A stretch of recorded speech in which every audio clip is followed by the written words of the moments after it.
Adelaide, home of the Holden, birthplace of Bradman, and location of one of the best layouts in the golfing world. South Australia's capital city attracts sightseers to its iconic landmarks and serene riverside and gardens. But there's one must-see attraction for any golfing fans visiting Adelaide. Royal Adelaide Golf Club is consistently ranked in the top 100 courses in the world and is currently rated the 10th best in all of Australia. A true links test with the Royal Seal of Approval, the club was formed in 1870 before moving to its current Seaton site in 1906. And soon after, one of golf's greats worked his magic. It was modified by probably our most famous of architects, Alistair Mackenzie, in 1926 when he came out here. And he routed the course into the sandhills, which was not previously the case. And out of that has produced a number of really outstanding holes, and number 3 is recognised as being one of the best short par 4s in the world. Another feature of Mackenzie's design is a giant sand crater that he incorporated into the 4th hole. And as club professional Cameron Howell explains, there's something more eye-catching that sets Royal Adelaide apart. So Cameron, this is rather unusual, a railway line right through the middle of a golf course. Well, Marcus, this is why we're here. Actually, up until 30 years ago, there was a railway station adjacent to the clubhouse. So the members would catch the train from the city, which is 20 minutes on the train, play their golf and get the old steam train home. And have a beer and not have to worry about the Absolutely. The police. You could just hop in the carriage. What about the other legendary tale of the ball that actually landed on the train? Well, that's the one where it landed on the train, and as history tells us, the conductor then threw it out once the train was adjacent to the green, and the player then holed the putt for a albatross. The locals may pass through Royal Adelaide by train, but golfing visitors come from far and wide to take on the 3rd hole, regularly voted one of the best par 4s in the world. So here we are on hole 3 at Royal Adelaide, probably our most famous hole. It's a 269 metre par 4, quite a drivable par 4 in the right wind. We hit through into the bottom of the gutter here. Today I'm actually going to try and hit my 3-wood down there and just hit a nice little sandwich onto the green and maybe hold the putt for 3. The great Norman von Nida took a 9 here back in 1938 Australian Open, and more recent times Colin Montgomerie took an 8 here in an effort to try and drive to green. But hopefully I won't take one of those here today.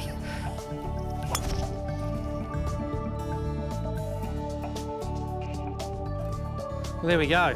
We'll go down and have a look and see how it's lying down there. Okay, so here we are with my second shot into hole 3. As you can see with the surrounding dunes, it's quite tight with my tee shot. I've negotiated that. So here's my second one up over the mound, about 40 metres. No, not a bad shot. We'll see how that looks. Okay, so here we are with my birdie putt on the 3rd here at Royal Adelaide. About 20 feet, it'll come a little bit from right to left. Thanks, Mark.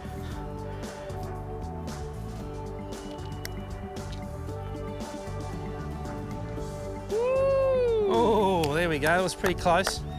Very close. I'll take par. Anytime you make par here, it's a good score at number 4. Especially on a day like today with the wind coming right at you. Yeah. Well done there. Yeah, thank you. Well done, Cameron. Cameron continues our tour on the 7th hole, where Royal Adelaide bares its teeth yet again. 7's actually one of my favourite holes on the course. It's a par 3 up a hill, and as you look across the green, you'll see it's surrounded from bunkers, and they're all little pot bunkers starting from the left, following it round to the right. And then over the back is some deep, grassy bunkers. And it's always quite hard because in the afternoon, it generally plays into the afternoon sea breeze, so it's always quite difficult.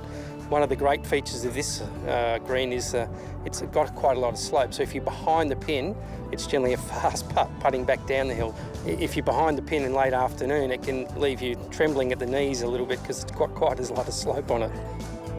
The completion of the front 9 brings you back to Royal Adelaide's iconic clubhouse, and as expected, it is steeped in history. The initial clubhouse has retained these classic features, and it's not our intention to ever change those. The veranda in particular is a place where you can relax and enjoy the sights. My great-grandfather was a captain here in 1903. My grandfather became president in 62, 63, I think, and then my father was captain in 66, 67. A little bit incestuous, but it's great to be associated with the club and the family history that we have. Royal Adelaide is the jewel in the crown of South Australian golf, and head pro Cameron Howe continues our tour on the famed Final 9. Hole number 11 is a 365-metre par 4 up over a hill, so the tee shot is blind with a fairway bunker left and right, 2 pot bunkers, and then you play across the crater and the green is set in the bottom of the crater there. So generally off the tee you'd probably hit like a 3-wood to the peak of the hill, and then depending on the wind it could be a 6-iron or an 8-iron into the bottom of the crater there. There's a greenside bunker left and right, and then the crater follows the green around to the left and to the back of the green. One of the great things about Royal Adelaide is that when you read the greens, you actually almost could halve the break that you normally see. They're very deceptive.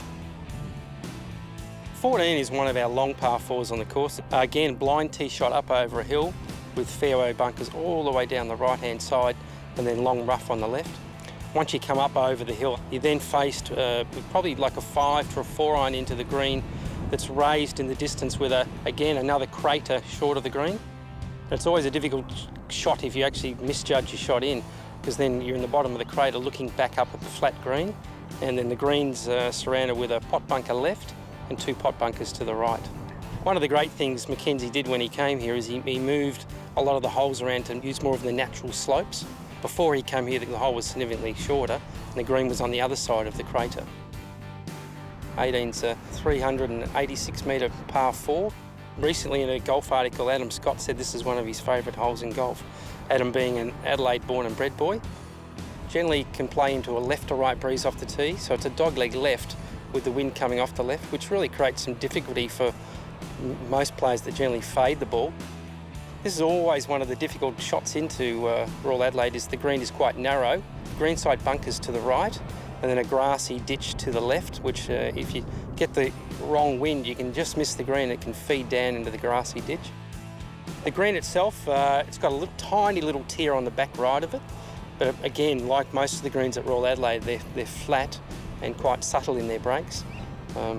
Again, you want to try and be to the left of the pin, because that means you're putting up the hill, similar to some of the other greens on the course where you can actually get that sharp downhill putt, and 18 can be in that category. Befitting Royal Adelaide's reputation, the course has hosted Australian Opens and the Eisenhower Trophy, but is more than happy to host New Zealand golf travellers. Well, once you enter the gates of Royal Adelaide, you feel like you're in a bit of a different world. But the fact that it's got Royal in its name doesn't mean it's snooty. It's incredibly friendly. But if you like Tiger Woods and you get a bit nervous on the tee box, 1 or 2 things might put you off. We'd welcome visitors, particularly from New Zealand, to come and play. They'd enjoy the experience immensely. The golf is great. There's a number of really world-class holes here. Thomas, the tank engine. Eat that. A golfing trip to South Australia wouldn't be complete without experiencing Adelaide's sandbelt, and Royal Adelaide is the pride of this golfing region. It's a great place to come because the golf courses are very close to each other. A kilometre over my back right shoulder is Grange Golf Club. They've got 2 wonderful golf courses. And then back over your shoulder there, again within a few kilometres, we've got Kooyonga Golf Club and Glenelg Golf Club. These form the sandbelt of the Adelaide golf courses. The beach is a couple of kilometres away, and then you've got the wonderful wine regions of the Barossa, McLaren Vale and Adelaide Hills, all within an hour's drive of the golf club. So it's a wonderful place to come to. And Adelaide is the perfect base for a golfing escape in South Australia. Nearby, the historic architecture along North Terrace, there's an array of modern accommodation options like the majestic Roof Garden Hotel. South Australia is known as the Festival State, and with attractions ranging from the Tour Down Under, the Feast Festival, the V8 Supercars and the WOMAD Music Festival, Adelaide is the ideal place to stay and play.